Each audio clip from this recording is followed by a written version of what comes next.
I'm Daniela, and our podcast is all about spiritual miracles. Please share your story with us. We love to hear it. Thank you. Thank you. Bye.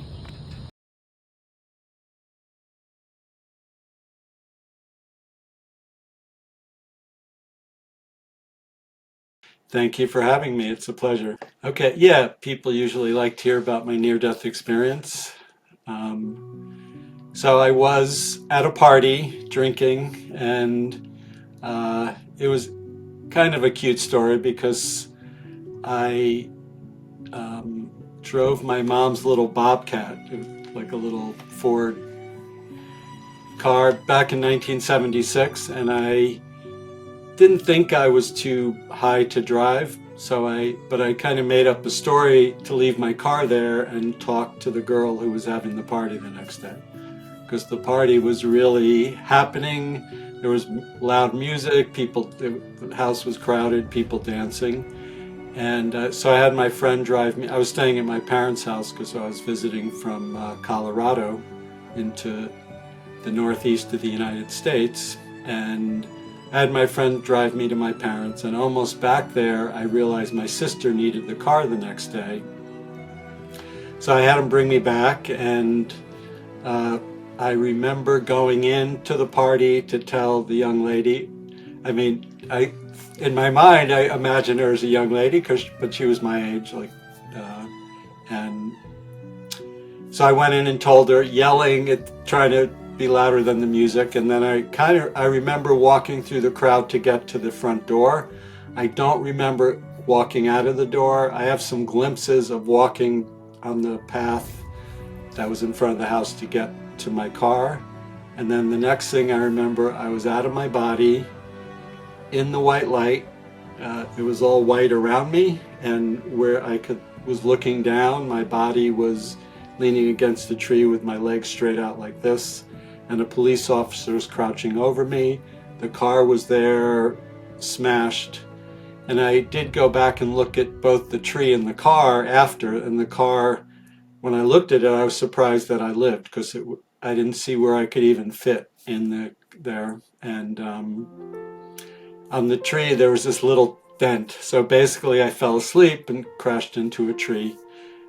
My head was cracked open. If you see closely, you can still see the scar there, and there was blood all over, obviously, and but it all seemed totally fine. And I was looking this way, there was white light everywhere. Behind me there was a big circle of white, and within there was like a full silhouette of a white, just all white being. And it was like being a part of it, because I never even thought of it, but a couple of years ago people said, so you could see behind you, and I didn't even think of that. I just knew what was there.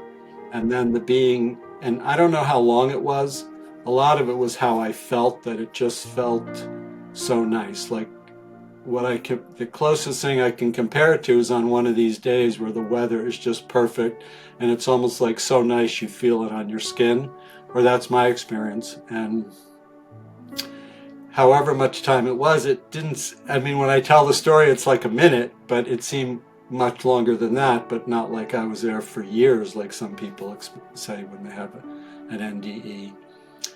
The being behind me said, you have to go back, your father wants you to stay.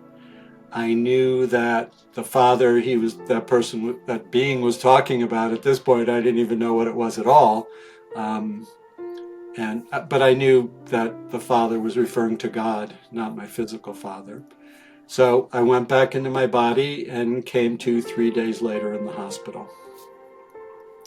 I have some glimpses of almost coming back to being conscious over that time, but it's just like foggy images of doctors or nurses walking by.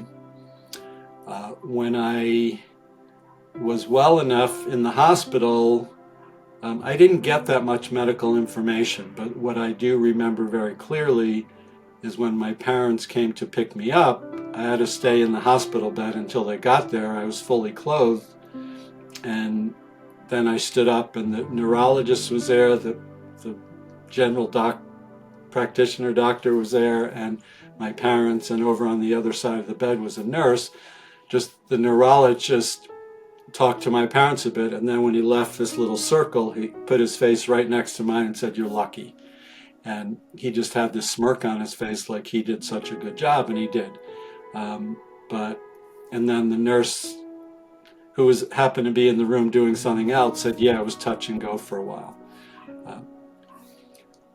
When I learned so this happened, it was in 1976. I had never heard of a near-death experience. No one I knew was talking about anything like this. My only reference for things like that was really through science fiction. I'd read some Hermes Hess books. I had read Autobiography of a Yogi, but even Autobiography of a Yogi is not fictional, but it was almost fictional to me because it seemed like I was not one of those people who lived a spiritual life. And so a few things happened. One is my intuition definitely increased. I was also able to see certain things spiritually before. I just did not know that everyone else couldn't. So I was in therapy for a while in my mid-teens. In my near-death experience, it really changed my life. It did increase my intuition. Also, after that, my hands started to become warm when I touch people, and that still happens. Although a lot of times when I'm touching someone, it feels like they're getting warm, and to them it feels like my hand's getting warm. But all these synchronicities start to happen. One really big one that, again, for years I didn't realize how amazing it was. I was living in Colorado. I came back to the northeast of the U.S. in Rybrook, New York to visit my parents. After I was well enough, I went back to Colorado. I had been working in a restaurant and I liked it, but it wasn't that fulfilling. After that, it was even less fulfilling. Like I knew I had to be doing something more, I don't even know what to call it at that time. And my mom kind of bribed me to move back to the Northeast and go into my dad's electrical contracting business. But so one day after work, I was sitting in my apartment and someone knocks on the door. Again, in the 1970s, where there was no texting or internet or anything, so someone showing up at the door was kind of normal. And I answered. Nowadays, if someone knocks, I assume it's a delivery or something like that, and I normally don't answer unless they're very persistent. There was this woman at the door, and she right away said to me, so she was a sister of a good friend of mine from Colorado. So after my near-death experience, I did not talk to people about it. I mean, I mentioned it. I didn't even know how to talk about it. I didn't know what words to say, but someone I mentioned it to a little bit, she told her sister, and her sister showed up at my door and said, "My sister's a good friend of yours from Colorado." And right away, she told me some very interesting things about you. And again, right away, she said, "I know someone who teaches about what happens after we die, and I want to introduce you to him."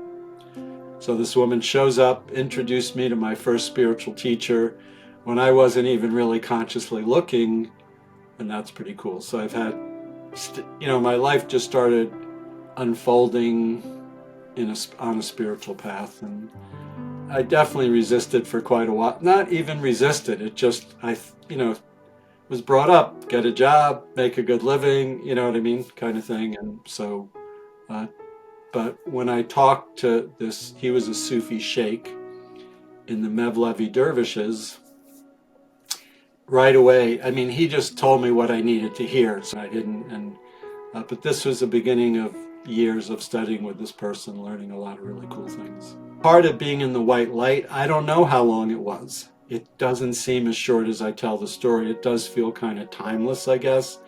And I don't know, I assume I flatlined just from what the neurologist and the nurse said, but I don't even know that part.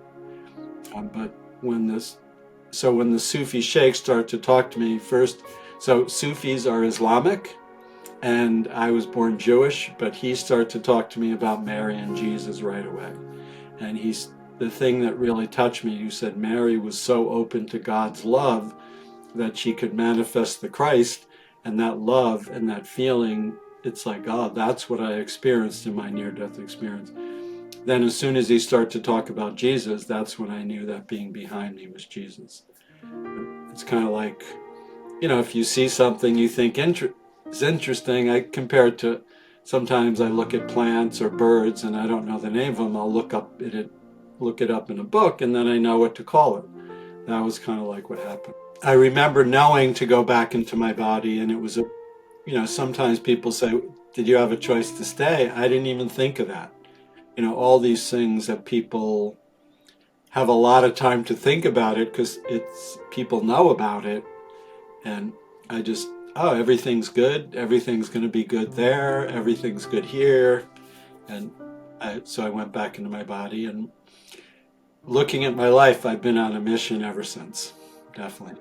Not always aware of it, but definitely on a mission. Well, my mission is to be loving and to learn more about how to unfold in my spirituality and learn about what goes on in spirit. And I have a healing practice, and my healing work's very connected to my spiritual unfoldment. They seem to be happening together. So as I learn more about healing, I learn more about how to express my spirituality more. That's not even really true, but it's more like how to be my spiritualness. And that energy comes in, and it's cool. I'm talking about, I start to feel it in my hands. And, when I get to work with people all over the world. It's so cool because when they're far away and they feel it in the way that I like sci-fi, it's almost like that. Yeah, usually over Zoom. Some people like to talk on the phone instead. I started doing remotely when my daughter was 2 and she just turned 20. And in the beginning, it was on the phone mostly, but now it's mostly video. It is a blessing that I get to help those people. Sometimes, almost instantly. It's pretty cool. More times than not, it takes more sessions. Like just the energy in someone's body is really depleted, so it needs to get built up again. But a lot of times people come to me after they've tried every medical thing and it doesn't work. What I do really is the spiritual part and connect people into this really wonderful thing in them and this wonderful thing that's out of them that we could say is God or spirit.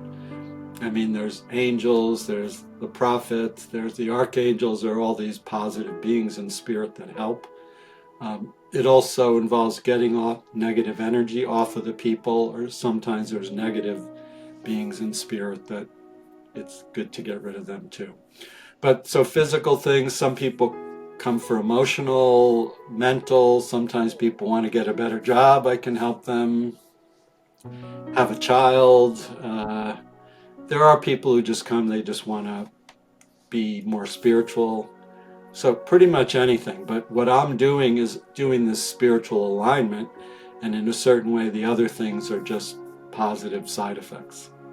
It's almost like being in a meditative state, but because it's kind of like there's something going on, and then I have to talk to them, so I can't close my eyes and stuff. But then this energy starts to come in. See, as soon as I talked about it, it starts to happen.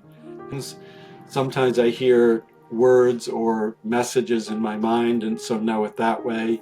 I know people asked the other day, someone said, "Oh, I heard you do some healing work. What kind is it?" And I say, I still don't know how to describe it, even though I've been doing it for 40 years. But this energy comes in, and then it is almost like praying for someone and saying, "Dear God, help this person." And then it's like, here, open this and it's almost like going like this, like here. And it's lawrencebrock.com. Sometimes it happens just like in a second, like that, and it's like, well, they feel better. More times than not, it takes more sessions. There's part of it that I don't want to say habitual. It's just they're really set in their ways, and even though so the healing process always starts almost within minutes, and things start to unfold. But sometimes there's something within people. I mean, we almost naturally don't want change to happen because part of us is concerned it might be something bad. And usually I know as soon as we start, like what kind of needs to be done. But the other day I had a session, and it was curious because I kind of knew what needed to be done, but I didn't really know the psychological aspect to it. And about 45 minutes into the session, it was just like, this person needs to know that. And then I told them, so usually I see the path of their unfoldment, which is what I focus on, almost even before the session starts. It's just like I know. I don't know. Sometimes I see it, sometimes I just know. So I have my YouTube channel also, Dr. Lawrence Brock, and there's videos about all that stuff on there. There's self-help videos, there's meditations, there's how to journal write, how to do this and all that stuff. Goodbye. We hope you liked our video. See you next time. Bye. Bye.